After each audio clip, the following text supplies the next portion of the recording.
Good morning, everyone. Today we are going to discuss the numerical alterations in the chromosomes. What you read the euploidy, aneuploidy, monosomy, nullisomy, polyploidy, autopolyploidy, all these points have been covered in that section. This is part first that deal with aneuploidy, and in the next part, that is in the coming video, you will find the polyploidy, their origin, their meiotic and mitotic behaviors, all those issues we will address. So let's have a look. In the overview, what's the point that in the last lecture we have read about the structural chromosomal aberrations, and that has mainly categorized into deletion, duplication, inversion, that again subdivided into paracentric and the pericentric, and finally we talked about uh, translocation. Okay, and among the translocation, Robertsonian changes, that is very much required. That may be the prime reason for the Down syndrome. Okay, now in this lecture we are going to consider the changes in the number of chromosome, that means deviation from the normal chromosomal number, that is called numerical chromosomal aberration. So what happens in that? Variation may be in a single or two or three or four chromosomes, or the variation may be in terms of whole set, that means the genome. Okay, whole set of chromosome, that may change. For example, we take aneuploidy, that means change in the number of individual chromosomes. For example जैसे कि आप इसको ऐसे समझें कि human being में 46 chromosome है, कोई एक नंबर कम ज़्यादा हो गया. सपोज कर लीजिए कि क्रोमोसोम नंबर 1 जो है वो यूजुअली हमारे पास में एक पेयर होता है, उस पेयर में से एक डिलीट हो गया, तो हम उसको क्या बोलेंगे? मोनोसोमी. ठीक है, loss of one member of homologous pair. सोचिए तो पूरा का पूरा क्रोमोसोमल नंबर 1 पेयर पूरा डिलीट हो गया, तो हम उसको क्या बोल देंगे? नलीसोमी. इसी तरीके से किसी एक होमोलोगस क्रोमोसोम पर एक्स्ट्रा क्रोमोसोम आ गया. For example, usually 2 homologous chromosome रहते हैं. क्रोमोसोमल पेयर नंबर 2, उसके 2 क्रोमोसोम हैं, उसमें 2 के बजाय 3 आ गए, तो हम उसको क्या बोलेंगे? ट्राइसोमी. और इसी तरीके से अगर एक ही पेयर के 2 एडिशनल क्रोमोसोम ऐड हो गए, तो हम उसको क्या बोल देंगे? टेट्रासोमी. तो यहाँ पर 1 या 2 या 4 क्रोमोसोम्स का डिफरेंस आ रहा है इन टोटल, तो टोटल नंबर हमारा 47, 45, 48, 46 ऐसा कुछ हो जाएगा. दूसरा केस हम कंसिडर करते हैं यूप्लोइडी. यूप्लोइडी में ये होता है, मेनली पॉलीप्लोइडी ही है वो, जैसे कि पूरा का पूरा क्रोमोसोमल सेट जो है, जिसको हम हैप्लॉइड सेट ऑफ क्रोमोसोम भी बोल सकते हैं. फॉर एग्जांपल, ह्यूमन भी 46 क्रोमोसोम है, उनमें 23 क्रोमोसोम एक सेट है जो कि एक गैमेट में मूव करता है. अगर पूरे के पूरे 23 के सेट जो है वो गायब हो जाए या एक्स्ट्रा आ जाए, तो हम उस फिनोमेना को क्या बोलेंगे? यूप्लोइडी. change in the overall change in the set of whole set of chromosome. Okay, अगर तो ये कम हो जाता है, सपोज कर लीजिए ह्यूमन बीइंग है और ह्यूमन बीइंग डिप्लॉइड क्रिएचर है, इसमें पूरा एक सेट गायब हो गया, तो हम इसको बोलेंगे हैप्लॉइडी. लेकिन तो सोचिए अगर इसमें नंबर बढ़ गया, जो 23, 23, 46 है, उसमें एक 23 का सेट और ऐड हो गया, तो हम इसको बोलेंगे ट्रिप्लोइडी. 2 सेट ऐड हो गए तो हम बोलेंगे टेट्राप्लोइडी. 3 सेट ऐड हो गए तो पेंटाप्लोइडी. तो इस तरीके से प्लोइडी लेवल बढ़ता चला जाता है. तो इन सभी को हम कलेक्टिवली क्या बोलते हैं? Polyploidy. Addition of entire chromosomal sets, that is called polyploidy. The polyploidy में be of two types, auto polyploidy and allo polyploidy. Auto polyploidy means कि जो भी एडिशनल सेट आया है वो सेट उस ही स्पीसीज से बिलोंग करता है। मतलब ह्यूमन बीइंग का ही 23 क्रोमोसोम का एक सेट एक्स्ट्रा ऐड हो जाए तो ट्रिप्लॉइड हो जाएगा। लेकिन सोचिए कि जो एक्स्ट्रा क्रोमोसोमल सेट है वो एक या ज़्यादा स्पीसीज से डराइव हुआ है एवोल्यूशनरी टाइम में। सपोज कर लीजिए ह्यूमन बीइंग में जो एक्स्ट्रा 23 क्रोमोसोम का सेट आ रहा है, for example that is coming from the chimpanzee और that is coming from the orangutan और the apes, so that is called allo polyploidy. अब उसके लिए मिलियंस ऑफ ईयर्स का टाइम भी लगेगा। ऐसा नहीं है कि दो स्पीसीज में हाइब्रिडाइजेशन हो गया और नेचर ने उसको इमीडिएटली सेलेक्ट कर लिया, ऐसा नहीं होता। कॉम्पेटिबिलिटी क्या है उसकी वजह से, क्योंकि जीन्स जो हैं वो ही ओवरऑल सेटअप डिसाइड करेंगे।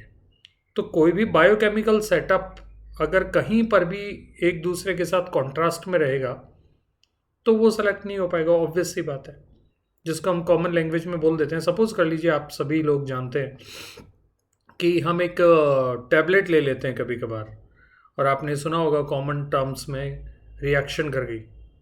That means what? That means that chemical either has been expired or that chemical is not suited to that physical structure or the biochemical situation of that organism. That's why we say that reaction has happened. तो इसी type का reaction जो होगा उसी को ही हम ये देखते हैं। रिएक्शन अगर नहीं होता तो हम बोलते हैं कॉम्पेटिबिलिटी है, अदरवाइज कॉम्पेटिबिलिटी नहीं है। प्लांट्स के केस में अगर आप देखें तो ये फिनोमेना ज़्यादा पॉपुलर है, क्योंकि प्लांट्स में ऑटो पॉलीप्लॉइडी और एलो पॉलीप्लॉइडी की वजह से काफ़ी सारी स्पीसीज का एवोल्यूशन हुआ है, जो हम अभी फाइनल स्लाइड में देखेंगे। Anyway, types of aneuploidy. तो एनयूप्लॉइडी हमने यहाँ पे क्या पढ़ा था? Change in the number of individual chromosomes. Now these are the changes. Suppose कर लीजिए कि पूरा का पूरा एक होमोलोगस पेयर गायब हो गया। सब नॉर्मल सिचुएशन में आपको 2n इंडिविजुअल दिखा रखा है, डिप्लॉइड है, जिसमें क्रोमोसोमल पेयर 1 2 3 4 आपको दिखा रखे हैं। अगर तो क्रोमोसोमल पेयर नंबर 4 या 3 या 2 या 1 इनमें से कोई एक पूरा का पूरा पेयर गायब हो जाता है तो हम उसको बोलते हैं nullisomy. Phenomena is called nullisomy and the individual is called nullisomic. इसी तरीके से मोनोजोमिक, मतलब मोनोजोमी में एक क्रोमोसोम गायब हुआ है, क्रोमोसोमल पेयर नंबर 4 का एक क्रोमोसोम गायब है, तो 2n-1 सिचुएशन आ गई।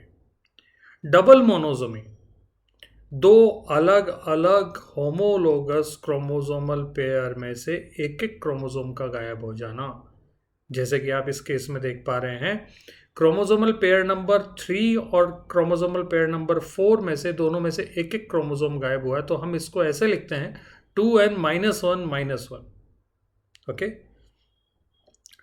अगर आप देखें तो ओवरऑल क्रोमोसोमल नंबर डबल मोनोजोमिक में और नलीजोमिक में सेम है, लेकिन कौन कौन से क्रोमोसोम डिलीट हुए हैं या लॉस हुआ है उन क्रोमोसोम्स का, ये तय होता है डबली मोनोजोमिक सिचुएशन और नलीजोमिक सिचुएशन के cytological analysis, cytogenetic analysis rather we should say.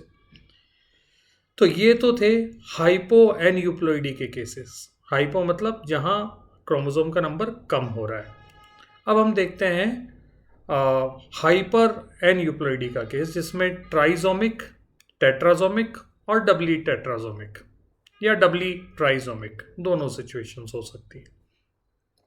तो ट्राइजोमिक में क्रोमोसोमल पेयर नंबर 4 का एक एक्स्ट्रा क्रोमोसोम है, तो टोटल क्रोमोसोम नंबर कितना हो गया? 2n+1। 2n कितना था? 8। यहाँ पर कितने हो गए? 9। तो 2n+1, क्योंकि एक ही होमोलोगस क्रोमोसोम में एक एक्स्ट्रा एडिशन हुआ है। इसी तरीके से टेट्राजोमी में एक क्रोमोसोमल पेयर का पूरा रिपीटिशन हो जाएगा। मतलब इस केस में अगर आप देखें तो क्रोमोसोमल पेयर नंबर 4 के 2 क्रोमोसोम एक्स्ट्रा आ गए। डबली टेट्राजोमी, इसका मतलब है टेट्राजोमिक सिचुएशन होगी लेकिन 2 होमोलोगस पेयर के लिए लागू होगी, तो यहाँ पे आप देख पा रहे हो chromosomal pair number 3 and chromosomal pair number 4 दोनों में दो दो एक्स्ट्रा ऐड हुए हैं, इसलिए हमने इस सिचुएशन को कैसा कंसिडर किया है 2n + 2 + 2. Okay, so this is the overall types of the aneuploidy. Now if we say what are the characteristic points of the nullisomics? Nullisomy क्या था? 2n - 2. जब क्रोमोसोम का नंबर कम होता है तो साइज कम होता है. ऑन द कॉन्ट्रेरी जब पॉलीप्लॉइडी सिचुएशन हम पढ़ेंगे तो हम ये देखेंगे कि जैसे जैसे क्रोमोसोम का नंबर बढ़ता है वैसे वैसे सेल का साइज भी बढ़ता है, तो ओवरऑल इंडिविजुअल का साइज भी बढ़ जाता है.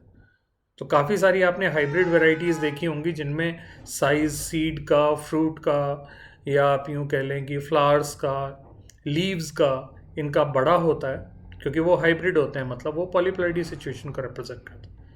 तो जब वहाँ पे साइज बड़ा होगा तो नलीजोमी और मोनोजोमी दोनों में साइज ओवरऑल कम होगा. तो ये जो नलीजोमिक्स और मोनोजोमिक्स है इनमें साइज कम होता है. नलीजोमी क्योंकि पूरा पेयर गायब है, तो जाहिर सी बात है क्रोमोसोमल पेयर नंबर 4 जैसे इस केस में हमने देखा तो 4 के तो कोई जीन है ही नहीं इस नलीजोमिक्स के पास में, और जब कोई जीन ही नहीं है तो जाहिर सी बात है उनमें कुछ तो वाइटली इंपॉर्टेंट जीन होंगे और उसकी एब्सेंस में वो इंडिविजुअल मारा जाएगा. तो वो कहाँ बचेंगे? नलीजोमिक सिचुएशन हमें कहाँ देखने को मिलती है? जहाँ पॉलीप्लॉइडी हो.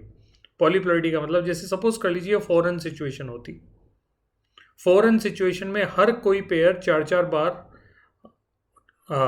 चार क्रोमोसोम्स होते हैं उसके पास, और उनमें से कोई 2 गायब हो जाते तो 2 तो बचते, और अगर 2 बचते तो वो जिंदा रहने के लिए ज़रूरी जीन प्रोवाइड करवा देते. तो नलीजोमिक्स आपको सिर्फ और सिर्फ कहाँ देखने को मिलता है? पॉलीप्लॉइड्स में. और जाहिर सी बात है क्योंकि जीन्स की कमी हो रही है तो इनकी फर्टिलिटी भी काफ़ी हद तक कॉम्प्रोमाइज़ होती है, काफ़ी रिड्यूस्ड फर्टिलिटी होती है तो अदरवाइज मेजॉरिटी आर स्टेराइल. और ये किस टाइप के गैमेट्स प्रोवाइड करेंगे? जाहिर सी बात है एक पेयर गायब है तो इस पेयर का कोई भी क्रोमोसोम किसी भी सेल में नहीं जाएगा, किसी भी गैमेट में नहीं जाएगा, तो n-1 गैमेट सी टाइप के बनाएगा ये. दूसरा केस आता है मोनोजोमिक्स. इसमें भी जो साइज है ओवरऑल वो रिड्यूस्ड होगी, कॉम्प्रोमाइज फर्टिलिटी होगी. ये 2 टाइप के गैमेट्स बनाएगा. देखिए अब मोनोजोमिक्स का सिचुएशन, तो pair number 1, pair number 2, pair number 3, इन दोनों में से जब गैमेट्स बनेंगे तो ये होमोलोगस क्रोमोसोम अलग अलग पोल्स की तरफ चले जाएंगे. लेकिन पेयर नंबर 4 यहाँ पर एक ही क्रोमोसोम है. अब या तो ये एक पोल की तरफ जाएगा, या ये दूसरे पोल की तरफ जाएगा, या तो ये कहीं नहीं जाएगा. कहीं नहीं जाएगा मतलब हो सकता है वो ना जा पाए. ये 3 ही पॉसिबिलिटी है. तो अगर ये एक पेयर पोल्स की तरफ मूव किया तो वो वाला सिचुएशन तो n गैमेट बना देगा. लेकिन जिस पोल की तरफ जो गैमेट बना है जिसमें ये मूव नहीं कर रहा है क्रोमोसोमल पेयर नंबर 4 का सिंगल क्रोमोसोम, तो ये n गैमेट नहीं बना पाएगा, रादर ये बनाएगा n-1. और कुछ केसेस जैसा हमने ये ऐसा कंसिडर किया कि कभी कभी ये इकलौता क्रोमोसोम इक्वेटर पर रह जाता है, दोनों पोल की तरफ मूव नहीं करता, तो दोनों तरफ जो n-1 और n-1 टाइप के गैमेट्स बनेंगे. इसलिए n-1 गैमेट का नंबर n गैमेट से ज़्यादा होगा. तो मोर देन 50% n-1 गैमेट बनेंगे और लेस देन 50% n गैमेट्स बनेंगे. ये इस टाइप के क्वेश्चन नेट JRF में पूछे गए हैं पहले भी, आप इनके बारे में थोड़ा सा विजिलेंट रहेंगे. अगला केस आता है ट्राइजोमिक्स का. ये 2n स्पीसीज यानी डिप्लॉइड स्पीसीज में भी अवेलेबल है, और जाहिर सी बात है इनमें एडिशनल क्रोमोसोम हैं तो इनमें n+1 और n गैमेट दोनों टाइप के गैमेट्स बनेंगे. लेकिन इनमें ज़्यादा कौन सा होगा? n type of gametes. Okay, जो कम नंबर के गैमेट होते हैं जिनमें क्रोमोसोम नंबर कम होता है, पूरे के पूरे एनियूप्लॉइडी सिचुएशन में उनका नंबर ज़्यादा होगा. n+1 और n में से कम नंबर किसके होंगे? n के. तो इसका ओवरऑल नंबर ज़्यादा होगा क्योंकि जो एडिशनल क्रोमोसोम है वो कई बार किसी भी पोल की तरफ मूव नहीं करेगा, तो उस सिचुएशन में ये n गैमेट बनाएगा. ओके, जो ट्राइजोमिक्स होती है वो 3 टाइप की होती है: primary trisomic, secondary trisomic and tertiary trisomic. Tertiary trisomic में बेसिकली ट्रांसलोकेशन का केस हो सकता है जिसकी वजह से वो टर्शियरी ट्राइजोमिक शो करता है. और प्राइमरी ट्राइजोमी में सिंपल एक क्रोमोसोम का रिपीटेशन हो जाएगा एज सच. सेकेंडरी ट्राइजोमी में जो एक ही आर्म जो क्रोमोसोम का होगा उसका डुप्लीकेशन हो जाएगा। तो इस तरीके से तीनों टाइप की जो वैरायटी बनेगी। अब ये पता कैसे लगाएंगे कि ये प्राइमरी ट्राइजोमिक्स है, सेकेंडरी है, टर्शरी है? ये हम पता लगाते हैं जब मियोसिस 1 होता है तो उस टाइप पर क्रोमोसोमल अरेंजमेंट कैसे होगा। अगर प्राइमरी ट्राइजोमिक है तो यूनिवेलेंट सिचुएशन अलग से आपको दिखेगी, बाइवेलेंट बना नहीं पाएगा जो एक्स्ट्रा क्रोमोसोम है। और अगर सेकेंडरी ट्राइजोमिक्स का केस है तो जो 3 क्रोमोसोम है वो रिंग शेप ले लेंगे। और अगर टर्शरी ट्राइजोमिक्स का केस है तो डम्बेल शेप में 5 क्रोमोसोम अरेंज होंगे बिकॉज ऑफ देयर होमोलॉजी और द एफिनिटी। ओके, तो ये बेसिकली ट्राइजोमिक्स का केस है। अब आ जाता है टेट्राजोमिक्स। ये भी पॉलीप्लॉइड स्पीसीज में वायबल रहेगा और ये सिर्फ N+1 टाइप के गैमेट ही बना पाएगा। तो ये जितने भी आपने अभी एन यूप्लॉइड्स के केस देखे, इनमें किस टाइप का गैमेट बनता है और कितना बनता है, इस टाइप के नेशनल कॉम्पिटिशन्स में क्वेश्चंस पहले भी आपसे पूछे गए हैं। तो ये एक थोड़ा सा एक इम्पॉर्टेंट पॉइंट है, इसको थोड़ा सा आप ध्यान में रखिएगा। नाउ ओरिजिन ऑफ एन यूप्लॉइड्स, जैसा कि आपके सिलेबस में क्लियरली मेंशन है, यूजुअली एन यूप्लॉइड्स के जनरेट होने के 2-3 रीजन्स होते हैं, जिनमें से जो मोस्ट इंपॉर्टेंट रीज़न है वो नॉन डिसजंक्शन, और दूसरा जो रीज़न होता है वो होता है ट्रिप्लॉइड्स।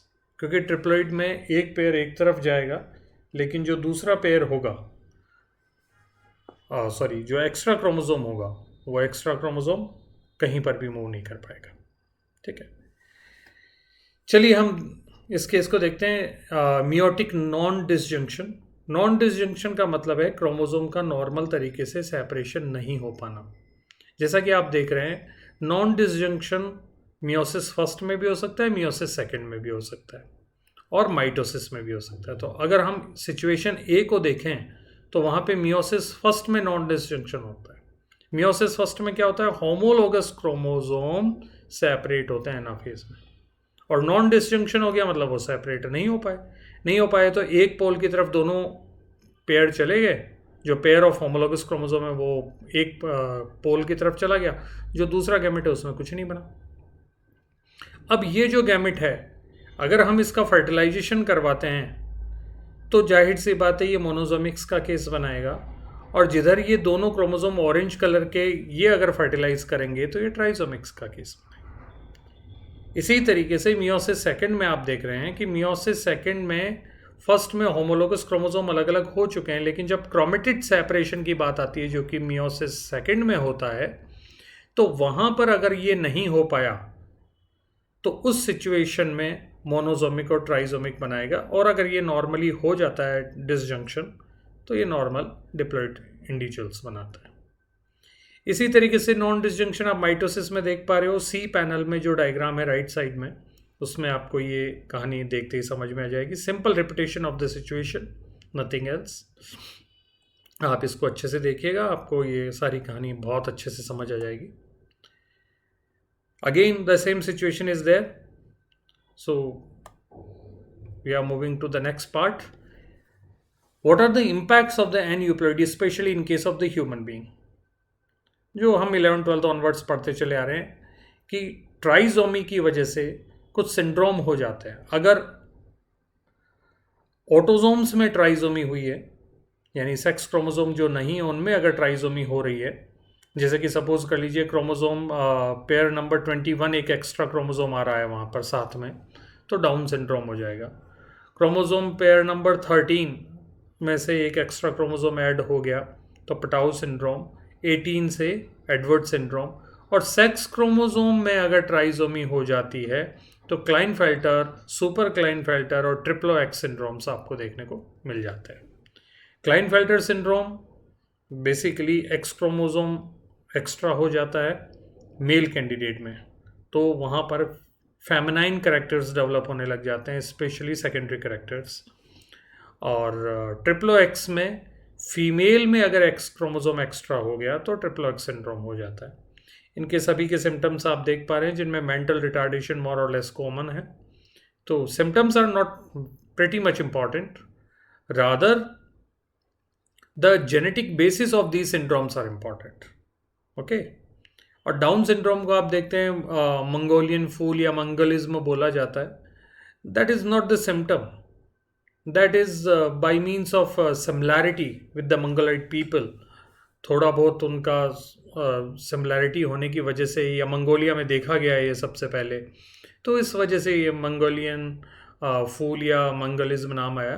But this is not at all a kind of symptom और the phenotype of Down syndrome. तो आप इनको अच्छे से देखिएगा. Thank you so much. Take care.